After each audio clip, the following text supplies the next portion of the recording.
শ্রীকৃষ্ণ, রাধে রাধে। সুধী ভক্তগণ, আজ আমি আপনাদের সম্মুখে ভাগবত কথা প্রহ্লাদ চরিত্র সম্পর্কে আলোচনা করব। তো আপনারা একটু ভক্তি সহকারে শ্রবণ করবেন। তো আগে একটু বলে রাখছি যে আমার এই ভিডিওটা একটু বড় হবে। তো এখান থেকে এই প্রহ্লাদ চরিত্র থেকে আমরা জানতে পারবো যে হরির নামের মহিমা বা গুণ কত আছে এবং অহংকার যে মানুষের পতনের কারণ, এটা আমরা এখান থেকে জানতে পারবো। তো শুরু করছি যে পুরকালে হিরণ্যক এবং হিরণ্যকশিপু নামে অসুরকুলে দুই ভাই ছিলেন। তাই হিরণ্যক্ষ খুব অত্যাচারী ছিলেন। তিনি গদার আক্রমণ করে স্বর্গের সব দেবতাদের তাড়িয়ে দিয়েছিলেন। তারপর পৃথিবী তখন জলমগ্ন অবস্থায় ছিল। তাই এই অবস্থায় হিরণ্যক ওই পৃথিবী বা ধরণীকে আক্রমণ করলে তখন ভগবান বিষ্ণু বরাহ রূপ ধারণ করে, অর্থাৎ শূকর রূপ অবতার ধারণ করে ওই হিরণ্যককে বধ করেন এবং এই ধরনী রক্ষা করেন। তো তখন হিরণ্যক্ষর বড় ভাই হিরণ্যকশিপু এই প্রতিশোধ নেয়ার জন্য কী করলেন, তিনি আর কি অমরত্ব লাভ করার জন্য তপস্যা শুরু করলেন। তা এই তপস্যায় ব্রহ্মা সন্তুষ্ট হয়ে তাকে বর দিতে চাইলেন। তখন হিরণ্যকশিপু বললেন যে হে পরম ব্রহ্ম ভগবান, আমাকে এই বর দেন যাতে আমাকে জলে স্থলে আকাশে তারপরে বাইরে ঘরে কিংবা কোনো অস্ত্রের দ্বারা যেন আমাকে কেউ মারতে না পারে, কোনো পশু বা নরেও যেন আমাকে মারতে না পারে, এই বর আমাকে দেন। তখন ব্রহ্মা তথাস্থ বললেন।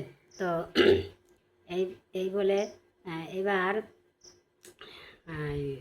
হিরণ্যকশিপু ব্রহ্মার বলে বলিয়ান হয়ে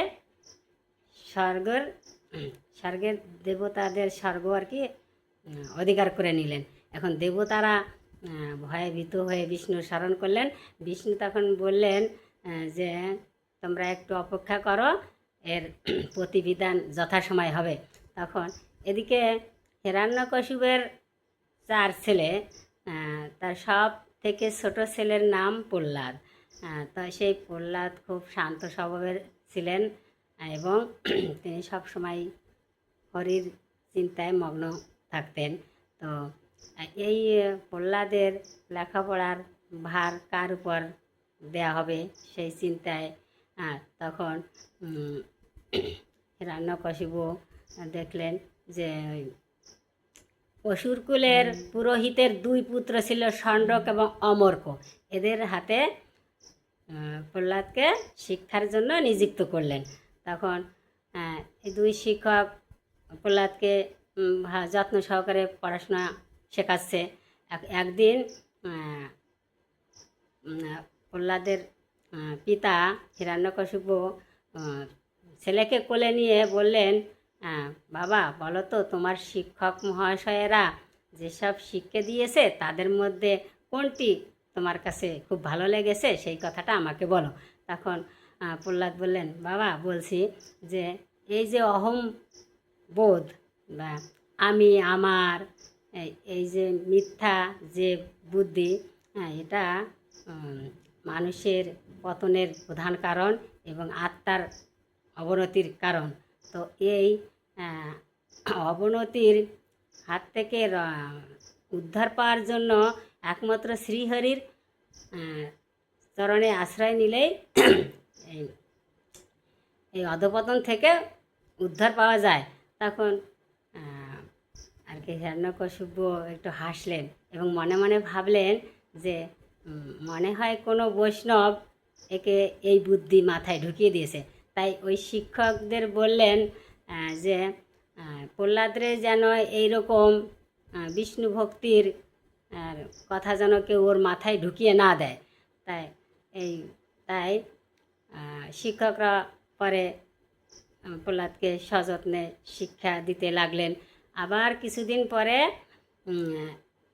আর কি প্রহ্লাদকে ওর বাবা কোলে নিয়ে বললেন যে বাবা বলো তো এবার তোমার শিক্ষক বা গুরুদেব গুরু মহাশয় তোমাকে কি শিক্ষা দিয়েছে, তার মধ্যে তোমার কি তোমার ভালো লেগেছে তাই আমাকে বলো। তখন বললেন যে বাবা যে এই যে নববিধা ভক্তি, যেমন শ্রবণ, কীর্তন, স্মরণ, পাদসেবন, অর্চন, বন্ধন, দাস্য, সখ্য, আত্মনিবেদন, এই এই এই নববিধা ভক্তি যদি ভগবান বিষ্ণুর চরণে অর্পণ করা যায় তাহলে ভগবান সন্তুষ্ট হয় এবং ভগবানের কৃপা লাভ করা যায়, আর প্রেম ভক্তির সাহায্যে ভগবানকে সহজে লাভ করা যায়। এই কথা যখনই শুনলেন তখন হিরণ্যকশিপু রেগে গিয়া ওই প্রহ্লাদের শিক্ষকদের বললেন যে তোমাদের এই রকম শিক্ষা কে দিতে বলেছে আমার ছেলেকে? ও তো বিষ্ণু ভক্তির বিষ্ণু জানো না যে বিষ্ণু আমার প্রধান শত্রু, আর সেই শিক্ষা তোমরা দিচ্ছ। তখন ওই শিক্ষক মহাশয়রা বললেন যে মহারাজ, আমরা আপনার ছেলেকে এই ধরনের শিক্ষা কিছুই দিই নেই, তো আবার কোথা থেকে যে এটা শিখেছে তাও আমরা বলতে পারবো না। তখন প্রহ্লাদ বললেন যে বাবা ওনারা আমাকে এইসব কিছুই শিক্ষা দেন নাই। তো আর যারা নিজেই বদ্ধ, সে অন্যকে কি করে কৃষ্ণ ভক্ত হওয়ার শিক্ষা দেবে?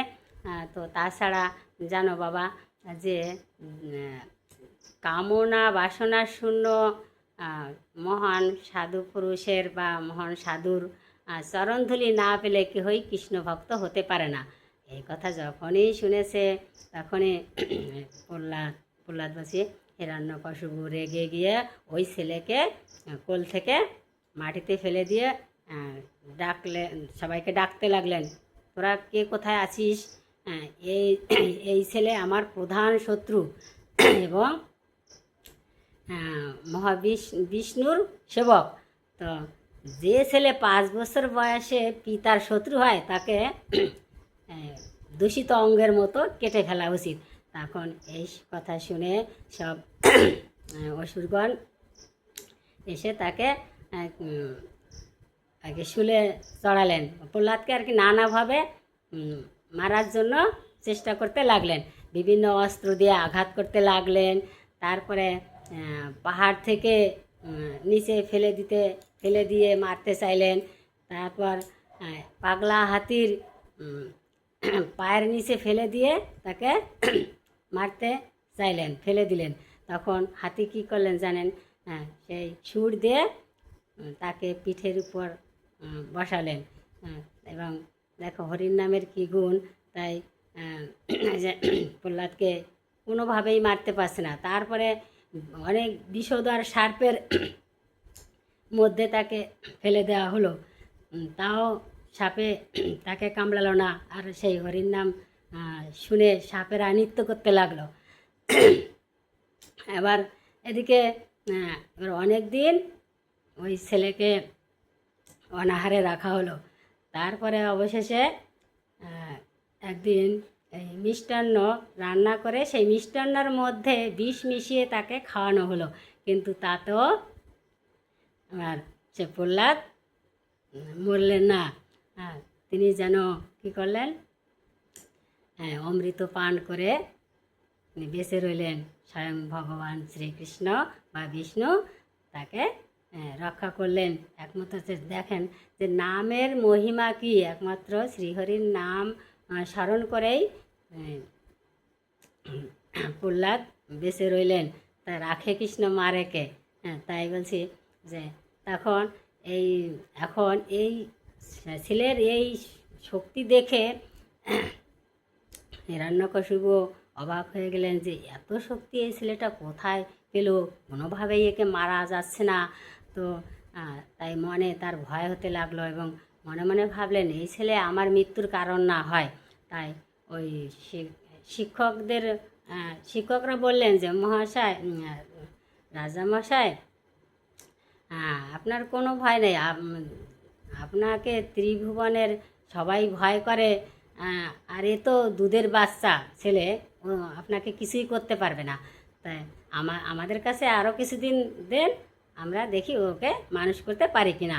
তখন আবার গুরুগৃহে নিয়ে গেলেন প্রহ্লাদকে। এখন নিয়ে গেলে এবার ওই প্রহ্লাদকে রেখে মাঝে মাঝে শিক্ষকেরা অন্য কাজে চলে যেতেন। তখন ওই সব ছেলেরা, ছাত্ররা এসে প্রহ্লাদের কাছে এসে ঘিরে বসতো। আর প্রহ্লাদ কী করতেন জানে? প্রহ্লাদ গল্প বলতেন। কি গল্প?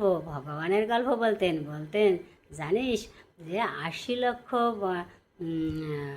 জন্মের পর মানব জন্ম হয়, আর এই মানব জন্ম হলো দুর্লভ জন্ম, আর এই মানব জন্মেই ভগবানকে লাভ করা যায়। তো আর এই মানব দেহ অস্থায়ী, চিরদিন আমরা কেউই বেঁচে থাকবো না। আমাদের আয়ু মাত্র 100 বছর। আর এর মধ্যে আমাদের অর্ধেক সময় যায় ঘুমিয়ে, আর অর্ধেক সময়, আর কিছু সময় যায় আমাদের জরা ব্যাধি বিভিন্ন কাজে কর্মে। হ্যাঁ, বাকি সময় আমাদের কেটে যায়। তো তাই যে যারা বুদ্ধিমান তারা বাল্যকাল থেকেই শ্রীহরির চরণ আশ্রয় করে। তাই আমাদের বাল্যকালেই আমাদের ভগবান শ্রীহরির চরণ আশ্রয় নেওয়া উচিত, বা ভগবানকে স্মরণ করা উচিত। এসব কথা বলতে লাগলেন। তখন ওই বালকেরা অবাক হয়ে শুনতে থাকতেন, আর বলতেন যে প্রহ্লাদ, তুমি এইসব কথা কোথায় পেয়েছো? তখন প্রহ্লাদ বলতেন যে আমি মাতৃগর্ভে বসে আমি এই কথাগুলো শুনেছি। স্বয়ং নারায়ণ নারদের কাছে এই কথাগুলো বলেছিলেন। তখন এই গল্প শুনতে শুনতে ওই অসুর রাজ্যের সব ছেলেরা বা সন্তানেরা বিষ্ণু ভক্ত হয়ে উঠলেন বা কৃষ্ণ ভক্ত হয়ে গেলেন। এই কথা যখনই হিরণ্যকশিপু জানতে পারলেন, তখন রেগে পাগল হয়ে গেলেন। আর রেগে গিয়ে ওই ছেলেকে গিয়ে বললেন, এই বল তো, আমার ভয়ে সারা ত্রিজগৎ কাঁপে, দৈত্য দানব আমার ভয়ে ভীত, আর তুই আমার কথা অমান্য করছিস। হ্যাঁ, বল তোর শ্রীহরি কোথায় আছে? বলছে, বাবা, আমার শ্রীহরি সর্বভূতে বিরাজমান, সব জায়গায় আমার শ্রীহরি আছেন। তো বলছে যে তাহলে তুই এই যে একটা থাম, এই থামের মধ্যে কি তোর শ্রীহরিকে দেখাতে পারবি? বলছে, হ্যাঁ বাবা, আমি দেখাতে পারবো। তখন বলছে, যদি দেখাতে না পারিস, এই যে অস্ত্র তলোয়ার দেখেছিস, এই তলোয়ার দিয়ে তোর মাথা আমি এখনই ছেদ করব, মুন্ডু ছেদ করে ফেলবো। তোর মরণের সময় এসেছে, তো শ্রীহরিকে ডাক। হ্যাঁ, যদি দেখাতে না পারিস রে। তখন এই বলে সিংহাসন থেকে নেমে এসে ওই স্তম্ভটিকে ঘুষি মারলে প্রচণ্ড শব্দ করে স্বয়ং আর কি নরসিংহ অবতার রূপে ভগবান বিষ্ণু আবির্ভূত হলেন নরসিংহ রূপ নিয়ে। এই নরসিংহ রূপ হচ্ছে অর্ধেক মানুষের দেহ, আর উপরের অর্ধেক সিংহের মূর্তি। এই হলো নরসিংহ অবতার। এই অবতার রূপে ওই সেই হিরণ্যকশিপুকে বধ করলেন। হ্যাঁ, এখন বধ তো বলেছিল যে আমাকে যেন এইবার চেয়েছিলেন যে আমাকে যেন কেউ জলে স্থলে আকাশে বাতাসে বা কোনো অস্ত্র দিয়ে যেন আমাকে কেউ না মারতে পারে। তাই সেই নরসিংহ কী করলেন? নিজের উরুর উপর বসিয়ে নখ দিয়ে তার দেহ সমান দুই ভাগে ভাগ করে চিরে ফেললেন, আর এইভাবে হিরণ্যকশিপুকে বধ করলেন। আর তখন দেবতারা এই দৃশ্য দেখে ভয় পেলেন। তখন এরা এই প্রহ্লাদ নরসিংহ অবতারকে প্রণাম করলেন। তা করলে আশীর্বাদ করলেন এবং তিনি অনেক ব্রহ্মজ্ঞান লাভ করলেন।